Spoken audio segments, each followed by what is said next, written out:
Buenos días. Gracias Mario por la presentación. Ya me siento 20 años más viejo. ¿Está puesto? Bien. La idea de la charla que les voy a transmitir hoy, a compartir con ustedes, es darle algunos conceptos fundamentales acerca del steel framing, un poco con el objetivo de comprender su funcionamiento estructural.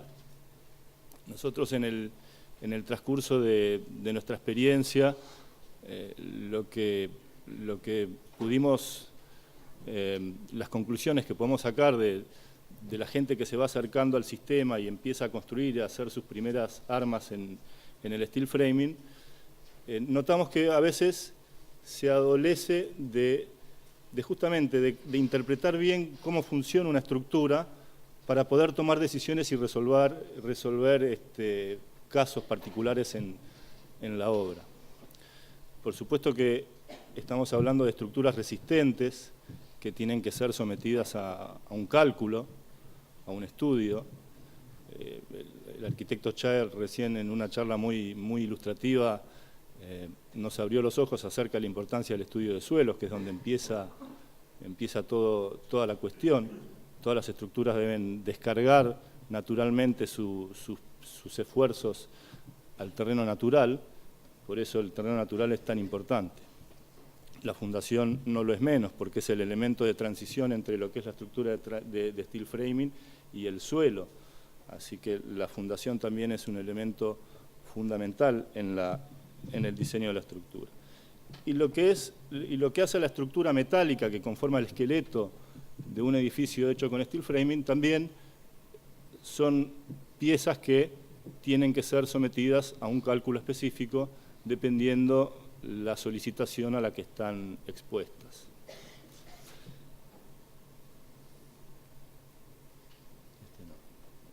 Tampoco. Vamos a hacer por acá. Antes de entrar en este tema, como veo que las charlas anteriores tuvieron un corte técnico muy específico, y de cualquier manera asumo que el steel framing ya es una técnica constructiva conocida por todos ustedes, que quien más, quien menos, pero me gustaría recalcar algunos aspectos fundamentales del steel framing, como es la liviandad, la rapidez de ejecución, la flexibilidad de diseño,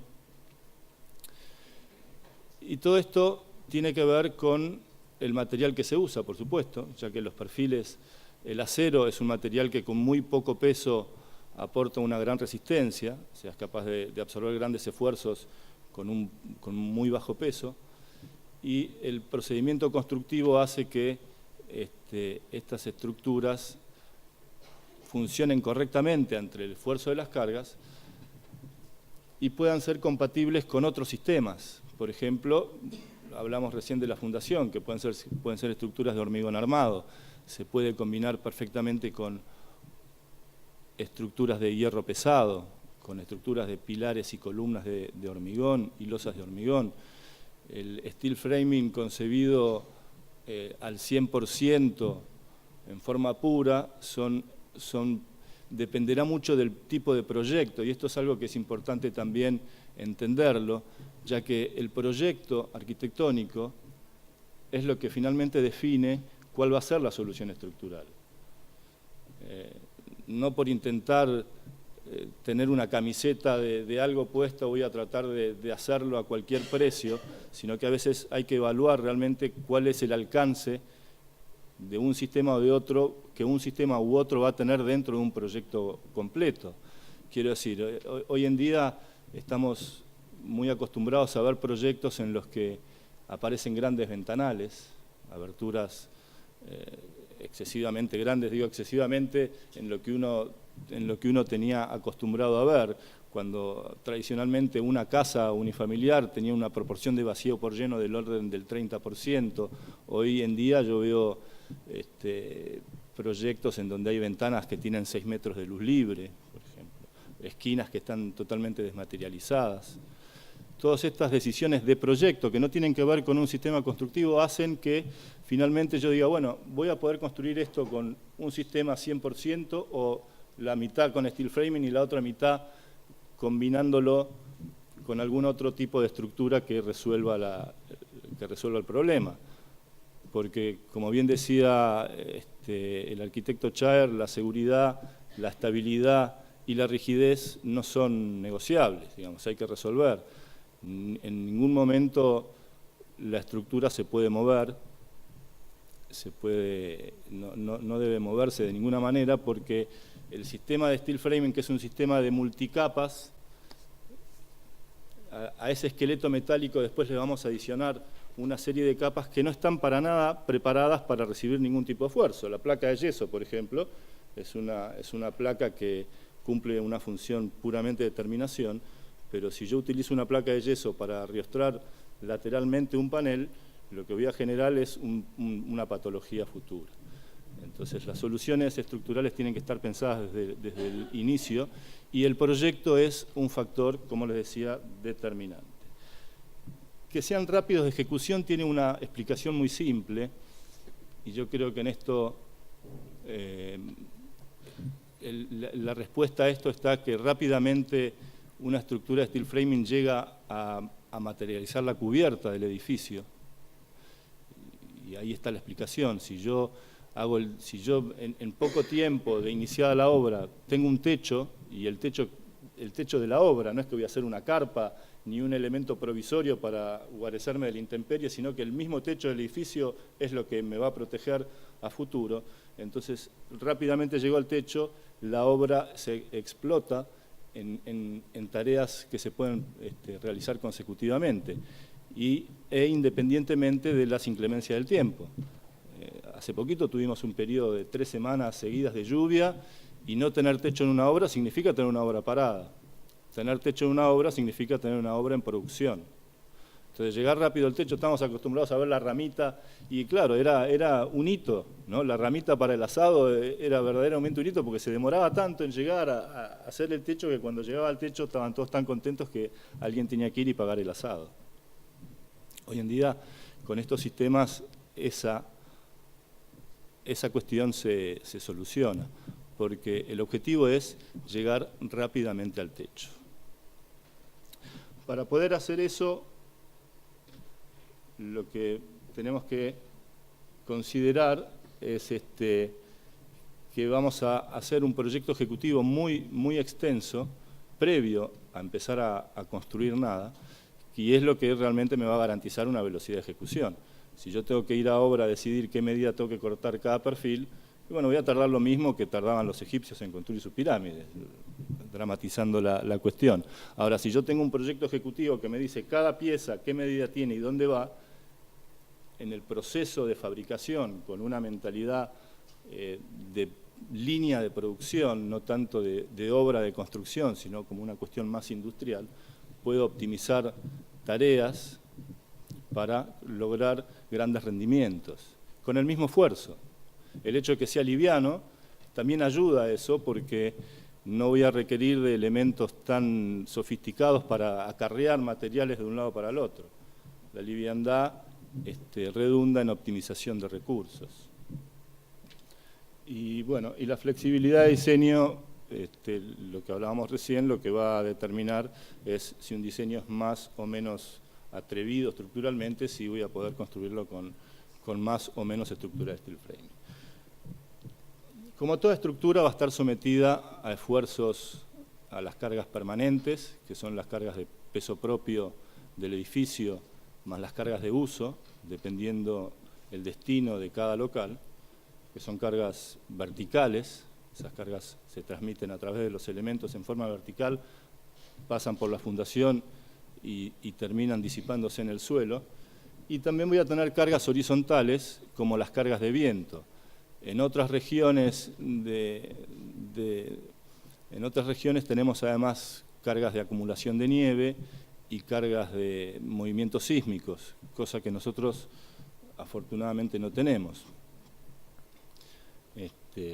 Así que nos vamos a concentrar solamente por ahora en las cargas verticales de peso propio y de uso, y en las cargas horizontales, que son las cargas que nos aporta una ocurrencia de viento que son cada vez mayores. En este sentido, para poder llevar las cargas verticales al suelo, yo lo que necesito es un sistema de viga y 2 columnas. Una viga apoyada en 2 columnas, eso hace que la carga que apoya en esa viga se distribuya en las 2 columnas y las 2 columnas se apoyen en el suelo, generando de esa manera una carga puntual. Puedo tener un sistema de tabique portante, en donde la carga en ese caso se distribuye uniformemente a través de todo su apoyo. Y puedo tener una combinación de ambas, está más claro en este ejemplo. La primera son las 2 cargas puntuales de la columna y la viga, la segunda es un muro portante, y la tercera es un muro de steel framing, en donde lo que voy a hacer es poner una columna muy juntita al lado de la otra, separado una modulación de 40 o 60 centímetros entre sí, de alma a alma. Eso hace que la carga que va a viajar por cada una de esas columnas sea tan pequeña, o sea, lo suficientemente pequeña como para poder considerar eso como una carga uniformemente distribuida en la fundación. Quiere decir que cuando yo veo una estructura de steel framing, lo que estoy viendo es un ejemplo como el del número 3. Una viga o una losa apoyada sobre ese panel y toda esa carga se distribuye en esas 6 columnas que ustedes ven ahí.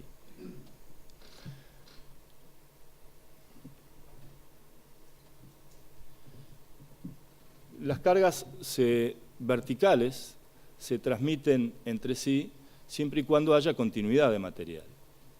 Si yo tengo una cercha, como veo en ese ejemplo, y esa cercha la voy a apoyar arriba de algo, tiene que estar realmente apoyada arriba de una columna, o un montante, como lo llamamos dentro de una estructura de steel framing. Esa columna y esa cercha, seguramente en el extremo opuesto de este lado, tenga otra columna igual, y genera el pórtico que habíamos visto inicialmente. O sea, si yo analizo la estructura, en realidad lo que voy a ver es como un pan lactal. Cada feta del pan lactal es un pórtico, ¿no? 2 columnas y una viga cada 40 centímetros, un pórtico cada 40 centímetros. Puede ser de una planta, de 2 plantas, de 3 plantas, eso es independiente, va a depender del proyecto. Pero lo que tenemos que pensar es que yo voy a tener una estructura y que voy a tener una sucesión de pórticos. Después cómo lo construyo va a ser otra cuestión. Pero la estructura está funcionando así. Son pórticos separados 40 centímetros, el ancho útil de cada uno de esos pórticos va a ser 40 centímetros, ¿sí? Porque es la separación que tengo entre ellos. Por ende, las cargas que viajan por cada uno de ellos son lo suficientemente pequeñas para considerarlo como una carga uniformemente distribuida. Cuando le aplico una carga puntual a cualquier columna, no importa de qué material sea, lo que va a suceder es que esa columna va a tener tendencia al pandeo. El pandeo es una deformación que está estrechamente relacionada con la esbeltez de la columna que recibe la carga. Nosotros vimos que estos perfiles son muy livianitos, son muy finitos y pueden ser muy altos de repente porque tienen la altura de piso a techo, una altura 2,40, 2,50, 2,60, 3 metros, dependiendo del proyecto. De vuelta al proyecto también siempre define el tipo de estructura. Entonces el perfil, naturalmente, al aplicarle una carga puntual vertical, va a tender a pandearse. También va a tender a pandearse por efecto del viento, porque cuando le sopla el viento en forma horizontal, y el viento haga esfuerzo sobre el labio del perfil, lo va a tender a pandear. Entonces, en el caso de la carga vertical, o sea, que el perfil puede pandear tanto en este sentido como en el otro sentido. Digamos, se puede pandear el alma o se puede pandear el ala, dependiendo de dónde venga el esfuerzo. Las estructuras de steel framing, el concepto es restringir movimientos, no engrosar columnas, porque si engroso columnas entonces dejo de utilizar un elemento liviano, voy a empezar a utilizar elementos pesados y ya perdí una de las virtudes que era la liviandad. Entonces, estos son los movimientos que hay que empezar a restringir cuando uno diseña y construye una estructura. El primero es este, que es el pandero.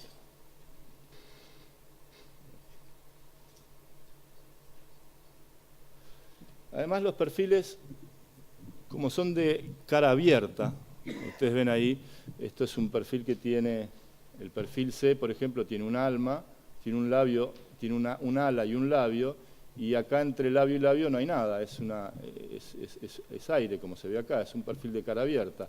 Esto hace esta asimetría en la masa de la sección, hace que el punto G, que es el centro baricéntrico de esa sección, esté desplazado,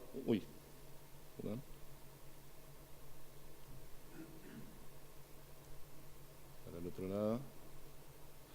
Eso hace que el baricentro de esta sección esté desplazado una distancia E, generando una excentricidad. Ahora, la fuerza, la carga, el peso propio del edificio, o el peso de los elementos que yo coloque arriba de esta estructura, físicamente van a viajar por el alma del material, no van a viajar por el punto G, porque en el punto G es aire, no existe, es un punto en el aire. Entonces la carga va a viajar por el alma, por el perfil, generalmente por el alma. Por eso después vamos a ver que la coincidencia tiene que ser entre almas. Al yo tener una fuerza que viene viajando por acá, por el alma del edificio, y tener el punto G separado una distancia E, estoy obteniendo una fuerza por distancia, estoy generando un momento, un par de rotación. Esta asimetría en la figura hace que, por efecto de cualquier carga, estos perfiles, cuando se les aplica un peso, tiendan a rotar sobre el punto G. Entonces ya vimos que se deforman porque pandean y se deforman porque rotan.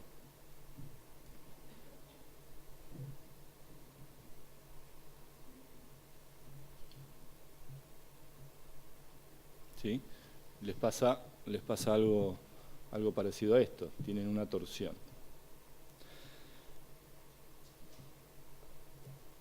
Además, las estructuras, como los perfiles entre sí están atornillados, y esto tiene que ver con la evolución del steel framing. El steel framing es una evolución natural del wood framing o del platform framing, que es el mismo concepto estructural realizado con madera, con perfiles de madera de 2x4, de 2x6, en donde el elemento de fijación era un clavo.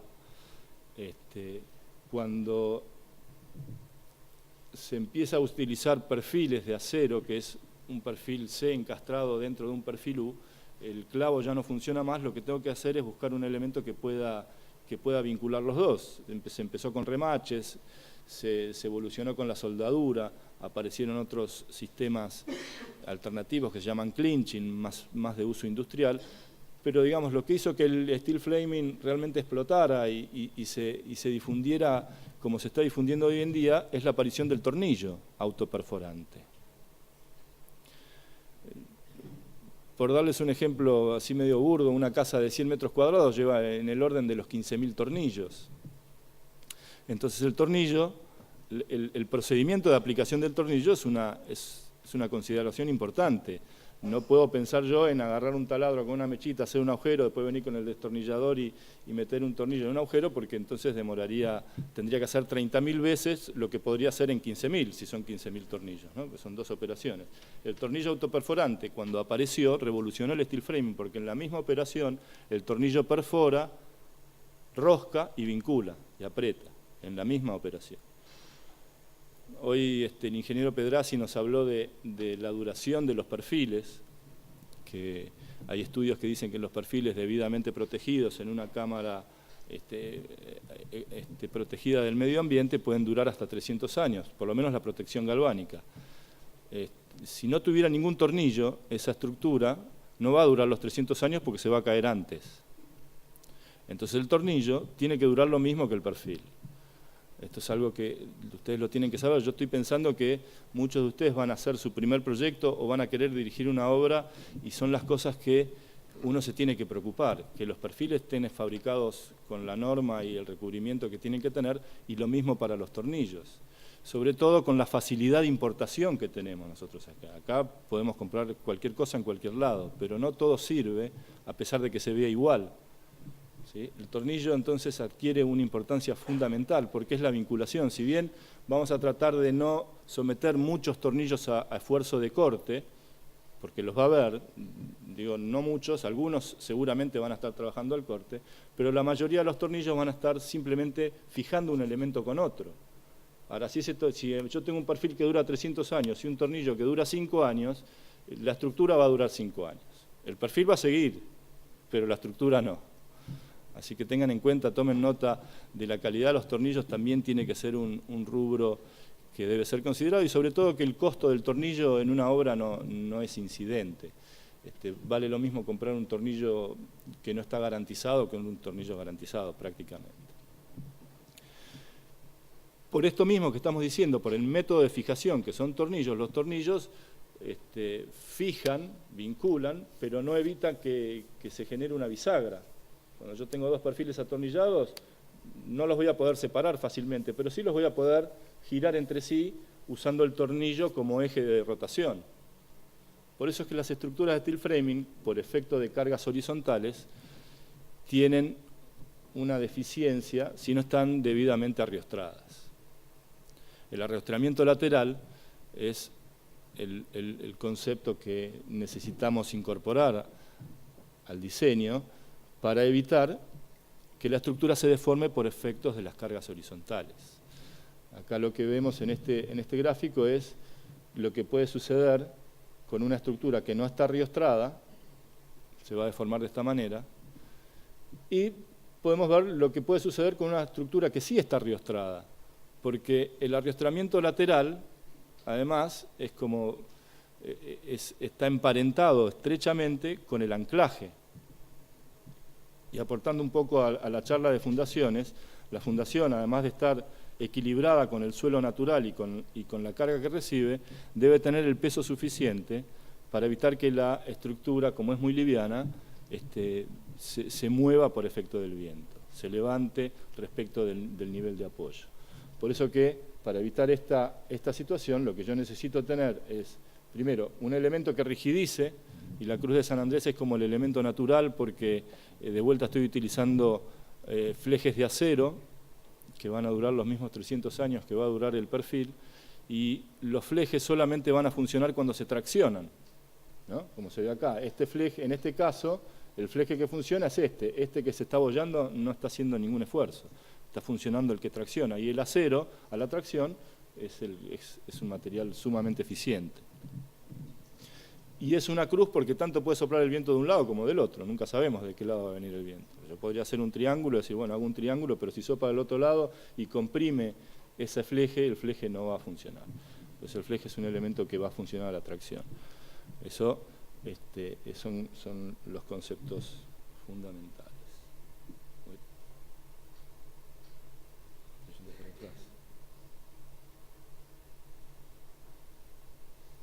¿Sí?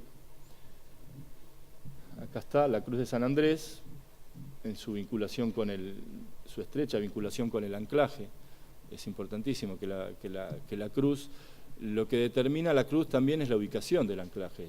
Si yo tengo una Cruz de San Andrés y el anclaje lo tengo acá en el medio, no estoy generando el vínculo. La cruz debe descargar su esfuerzo en la fundación y para eso el anclaje debe estar colocado en donde la cruz tira. Además de la Cruz de San Andrés, que son elementos metálicos, podría también estructurar, rigidizar el plano de una estructura mediante un diafragma de rigidización. Y acá vamos a, quizás en la charla de mañana, distinguir la diferencia entre diafragma y substrato, que es algo muy fácil de confundir. El diafragma es un elemento que es un elemento plano, que cuando yo intento desgarrarlo haciendo esta fuerza, tiene una gran resistencia, debe tener una gran resistencia, no se puede desgarrar. Si no se desgarra no se va a deformar porque es una placa. Ahora esa placa va a estar vinculada a la estructura a través de una gran cantidad de tornillos. Un ejemplo es que una placa de multilaminado fenólico, que es lo que normalmente, o el OSB, que es lo que normalmente se utiliza como diafragma de rigidización, una placa de 1,20 por 2,40, lleva en el entorno de 60 tornillos, vinculándola a la estructura. En este caso, los tornillos están funcionando al corte, porque el diafragma va a transmitir el esfuerzo por el tornillo a los perfiles y también entonces los tornillos tienen que estar verificados y calculados, porque si se corta el tornillo, el diafragma no se va a deformar, pero se corta el tornillo y la estructura va a terminar deformándose. Los diafragmas funcionan muy bien porque además ofician de substrato, que es lo que yo necesito para apoyarle después la membrana de agua y viento o darle apoyo a algún otro elemento, mientras que en la cruz de San Andrés puede resultar necesario agregarle un substrato. O sea, cuando yo tengo cruz de San Andrés voy a necesitar ponerle un substrato para poder pegarle al revestimiento exterior. Cuando tengo un diafragma, ya tengo un diafragma y tengo un substrato, tengo las dos cosas combinadas en el mismo ejemplo.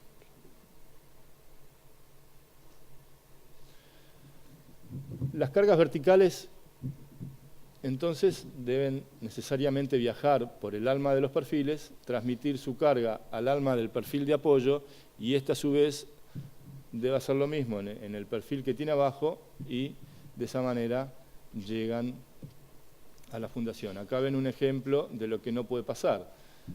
Este perfil no puede estar de ninguna manera apoyado acá porque esto no es una viga, es una solera. Si fuera este el caso, ahí debería haber una viga. O sea, las fuerzas tienen que llegar al suelo y tienen que llevar a través de elementos estructurales debidamente verificados. Las soleras como tales cumplen una función práctica de armado que me permiten colocar un montante en una posición específica de la estructura y que de ahí no se mueva. La cantidad de perfiles que hay que colocar en una estructura es importante y la precisión de replanteo debe ser necesariamente importante porque acuérdense que lo que yo tengo que lograr es una sucesión de pórticos. Entonces, cuando yo armo dos paredes y las coloco enfrentadas y le voy a poner la viga encima, esa viga tiene que apoyar en el montante de esta pared y en el montante de la pared de enfrente. Para eso me sirve la solera, para poder hacer ese panel y que cuando lo monte queden esas dos columnas enfrentadas y cuando le coloco la viga se conforme el pórtico, que es lo que quiero lograr. Es fácil, digamos, es muy fácil el concepto, pero es fácil confundirlo porque cuando uno ve una estructura, la estructura lo que hace es conformar el esqueleto con la forma final del edificio. Y a veces uno puede cometer el error de priorizar, conformar la forma final sin tener en cuenta estos conceptos estructurales. Y ahí podemos cometer errores de este tipo, que dicen que no. Esto no se puede hacer porque esta viga está descargando arriba de una solera, esta solera por el efecto de la carga va a deformar y las deformaciones van a traer aparejadas patologías, en todos los casos. Acá en donde aparece un vano, necesariamente aparece una viga de distribución que hace que esas cargas se distribuyan a los pies del dintel, a las jambas del vano, que son donde apoyan los dinteles, y esa carga finalmente vaya a parar a la fundación. Viendo esto, les comento que así como nosotros podemos suponer que una estructura de steel framing es una estructura que está uniformemente distribuida, en el diseño de las fundaciones es un dato muy importante.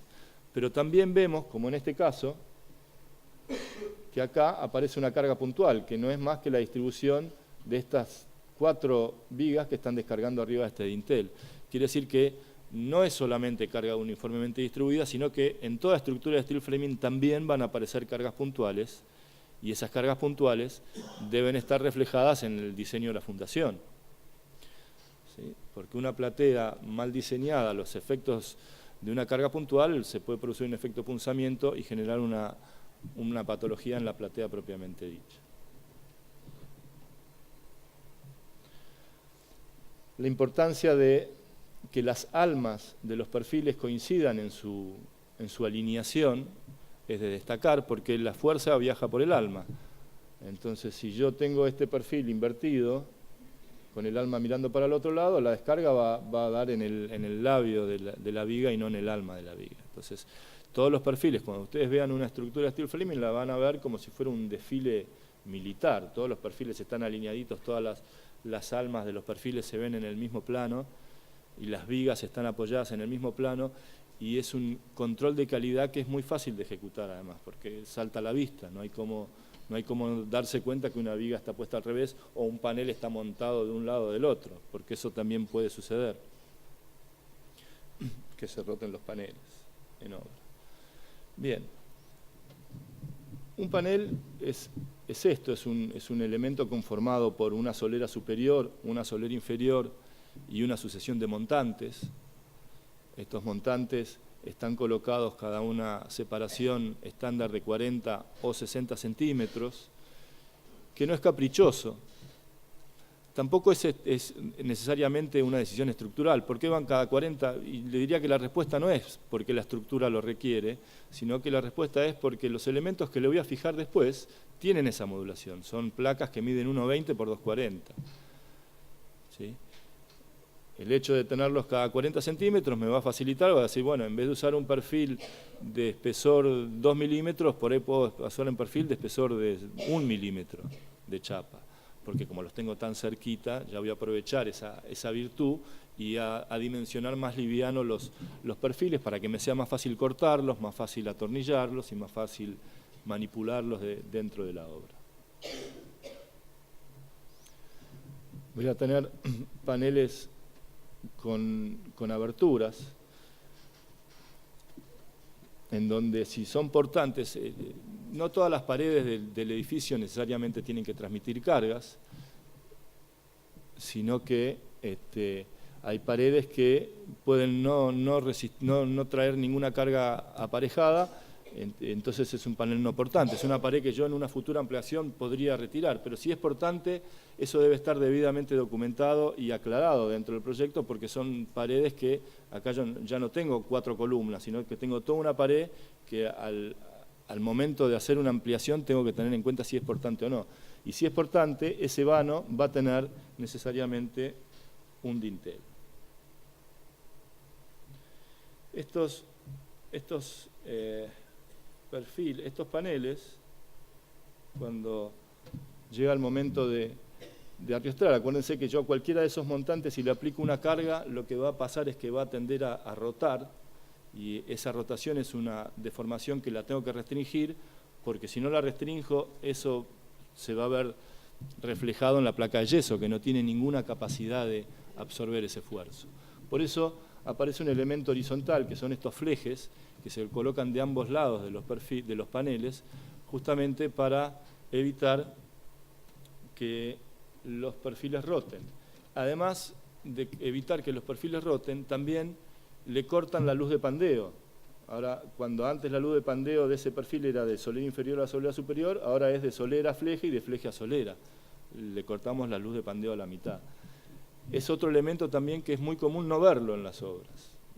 Por eso yo siempre lo recalco con énfasis, porque todo lo que no se pone puede resultar un aparente ahorro inicial, pero después va a haber que ir a hacer reparaciones, indefectiblemente, porque las estructuras se mueven si no están debidamente arriostradas.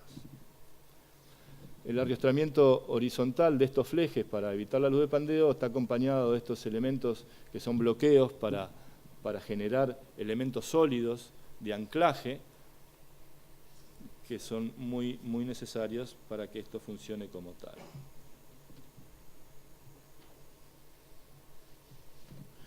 Bien. Así como tenemos paneles, tenemos también entrepisos. Los entrepisos son estructuras también de steel framing con el mismo tipo de perfil C y perfil U, que colocados también la misma separación de 40 centímetros, me generan el plano del entrepiso. Este perfil, acá en el apoyo, donde ustedes ven acá que hay otro perfil adicionado, lo que le puede pasar es que se abolle el alma por efecto de la carga del perfil que está arriba, pero en el apoyo, no en el medio del tramo. Entonces, en todos los apoyos, las vigas de entrepiso van a tender a abollarse, que es la última deformación que está en el menú de deformaciones estándar del steel framing. Esa deformación también hay que restringirla, y se restringe simplemente engrosando el espesor del alma, adicionándole otro perfil atornillado en el apoyo para evitar que esto se... ¿No se escucha? Ahora sí, gracias. También las vigas pueden rotar, hay que ponerle flejes, también hay que tener todas esas consideraciones. Los entrepisos pueden ser secos o húmedos, dependiendo del tipo de solución que quieran adoptar, es indistinto, pueden hacerlo de una forma o de otra. Las ventajas y virtudes de una tienen la misma cantidad de ventajas y desventajas, un sistema de entrepiso seco como un sistema de entrepiso húmedo. Lo único que cabe aclarar en este caso es que en el entrepiso seco los espesores de las placas que yo voy a adicionar como solado es lo que me limita la posibilidad de jugar con distintos tipos de materiales en la terminación del piso. Por ejemplo, si yo quiero poner un cerámico en el dormitorio o en el pasillo y un piso de madera de 1 pulgada en el dormitorio, con un entrepiso seco tengo que calibrar esos espesores para no andar teniendo escalones de 1,5 centímetros dentro de la obra. Así que el entrepiso seco tiene esa cualidad. Mientras que el entrepiso húmedo es un entrepiso que lo que adiciona es un encofrado perdido. Ese encofrado ya hace de diafragma de rigidización del plano del entrepiso, evita que ese plano se deforme por efecto de las cargas horizontales, y va a tener una capa de compresión de hormigón arriba, la cual sí puedo calibrar en distintos espesores, ya sea que lleve losa radiante o que tenga distinto tipo de piso, o generar pendientes para mejorar un desagüe dentro de un local húmedo. Es una forma... Y además son entrepisos que a efectos de la transmisión de sonido quizás sean un poco más eficientes que los entrepisos secos, sobre todo por efecto de golpe, porque es una capa de compresión que está colocada arriba de una capa continua que es como un resorte acústico, que genera una independencia entre la capa de compresión y la estructura propiamente dicha. Acuérdense que el acero es un material muy buen conductor, conduce el sonido muy bien, entonces cualquier golpe que yo le genere a un perfil de acero, esa vibración se va a transmitir a lo largo de toda la estructura si no encuentra un resorte acústico intermedio que la disipe. En este caso eso sucede y es muy recomendable. Algunas fotos de los entrepisos. Los espesores de los entrepisos mayoritariamente permiten el pasaje de cañerías de desagüe por el mismo espesor, sin necesidad de generar bajar cielos rasos o bajo losas, generalmente no se hacen. Lo que sí hay que tener mucha precaución es a la hora de hacer una perforación en una viga para pasar la cañería de desagüe, haberle avisado al ingeniero antes que por ahí va a haber una perforación de 110 en una viga que por ahí tiene 20 centímetros de alma. Entonces el ingeniero nos va a tener que decir cómo la voy a reforzar para que esa perforación no me debilite la viga de tal manera que ya no funcione más como tal. Las mismas estructuras pueden conformar escaleras, siempre combinando los mismos tipos de perfil. Esto también es muy práctico porque en el mismo momento que yo estoy montando la estructura, armo la escalera y ya subo por la escalera a la obra, cosa que antes no nos pasaba, estábamos subiendo siempre por el andamio o por las escaleras de pintor a la planta alta. Acá inmediatamente puedo llegar a tener la escalera al mismo tiempo que estoy techando, entonces tengo una obra funcional, que la puedo recorrer cómodamente y totalmente techada.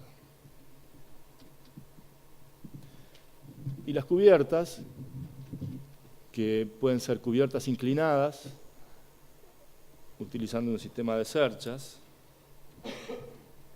Las cerchas son elementos muy eficientes porque son barras que no están trabajando a la flexión, sino que están traccionadas y comprimidas, y para eso funciona muy bien. Y podemos lograr resolver grandes luces siempre y cuando tengamos una pendiente adecuada en el diseño de la cercha. Esto me va a permitir armar una planta alta o techar un edificio prácticamente sin apoyos intermedios, teniendo una cercha apropiada. Además son elementos que son muy livianos, muy rápidos de hacer, porque se repiten, es un elemento que es igualito y se hace una cercha cada 40 centímetros de forma muy rápida y se montan también rápidamente. Los tipos de cercha que podemos encontrar son varias, dependiendo el diseño interior. Y después está esta consideración que es importante hacerla, porque a la hora el propietario de la obra, que seguramente no sea un técnico, cuando ve ese ático que queda acá adentro, le va a encantar guardar toda la ropa de invierno, o la enciclopedia británica, que ya no la usan más, porque ahora es todo por iPad. Entonces, lo que hay que considerar es que el cordón inferior de una cercha, si no está calculada como viga de entrepiso, no puede ser usada como un depósito. Entonces, si va a ser usada como un depósito, hay que calcularla como una viga de entrepiso y generar un ático transitable con una cercha de este tipo.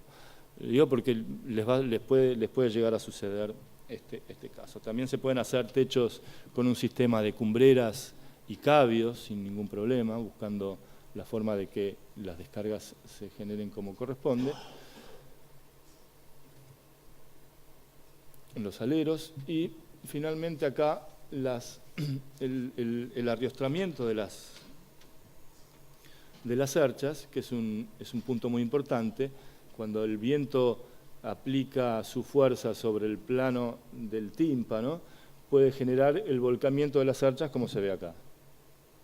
Para eso, el procedimiento de montaje va a requerir de usar de perfiles de montaje para ir posicionando las cerchas entre sí, perfiles horizontales, y después entre esos perfiles horizontales hay que buscar una forma de arriostramiento con diagonales para evitar que ese sistema de techos vuelque por efecto del viento.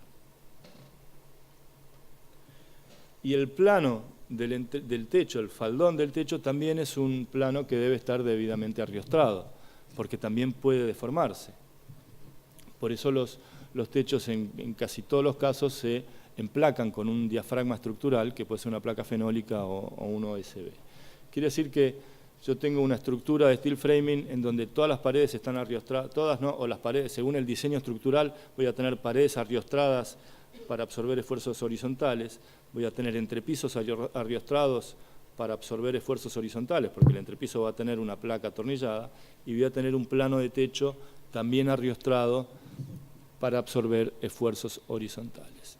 Voy a tener los espesores del alma reforzados en los apoyos de las vigas, los flejes horizontales para evitar la rotación de los perfiles, y con eso estoy logrando una estructura capaz de soportar grandes vientos, muy fácil de armar. Pensando en una casa de 100 metros cuadrados de una planta, teniendo los paneles armados en obra, la puedo montar en un poquito más de una semana, lograr techarla la casa con el fenólico puesto.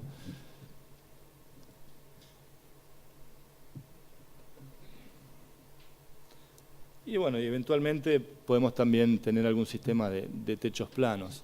Los techos planos no es más que un entrepiso.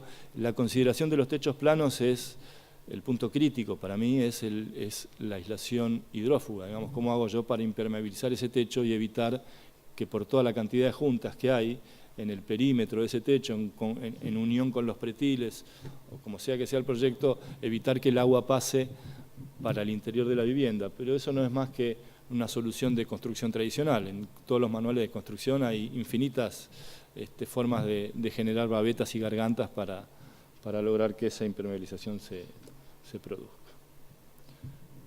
Bueno, si tienen alguna pregunta. ¿Sí?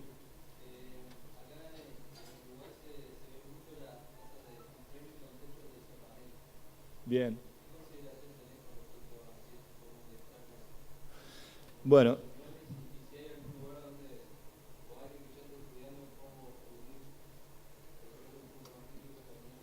es la unión de las dos cosas.